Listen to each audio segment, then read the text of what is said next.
À tous c'est qu'il y a un début. Cette histoire est un peu comme un rébut. Il nous arrive à tous de ne pas se souvenir et de rentrer chez soi déchu. La boisson ne devenant qu'un moyen de couler, impossible de résister à l'aspiration voulant te noyer. La proie de la destruction, elle chasse pour te faire perdre foi en toi. Ce qui lui arrive est commun à tout être humain. Il n'est pas question de juger mais de comprendre ce déclin. Un destin qui peut arriver au commun des mortels. Une action qui existe depuis le début de cette ère. Pourquoi la lumière a-t-elle toujours tendance à s'éteindre? L'homme est-il obligé de se détruire et de déteindre sur autrui? Au départ, sage comme une image dans un monde de singe ou d'animal. L'homme, une fois en cage, n'en sort plus sans en casser les rouages. Il faut qu'il comprenne son état d'âme.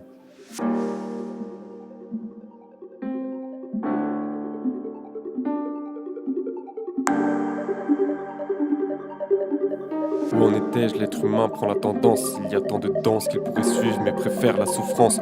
Détruire dans l'ignorance, détruire c'est tout ce qu'il pense. Mais aucune rivière de larmes ne peut noyer ta chagrin. Quel est le chemin qui nous appartient?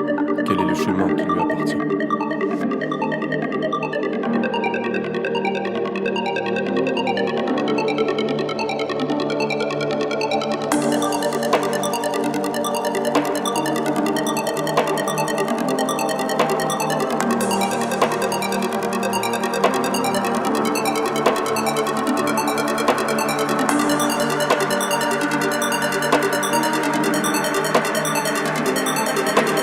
Quand est-ce que l'on sait que l'on prend la tangente? À en voir son état penchant, c'est un survivant et non pas un vivant. Non mais regarde-le. Regarde-le. Regarde-le. Regarde-le.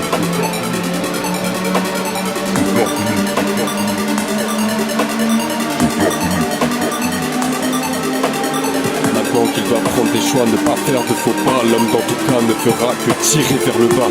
Vers le bas. Je parle bien évidemment d'un cycle qui se finit.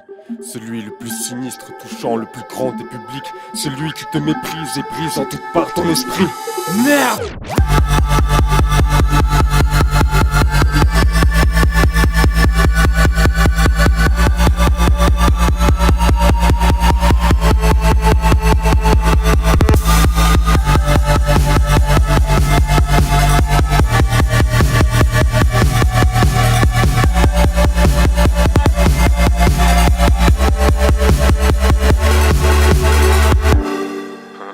Tandis que la réalité diminue pour laisser place au carnage, la vie continue, mais à quel étage?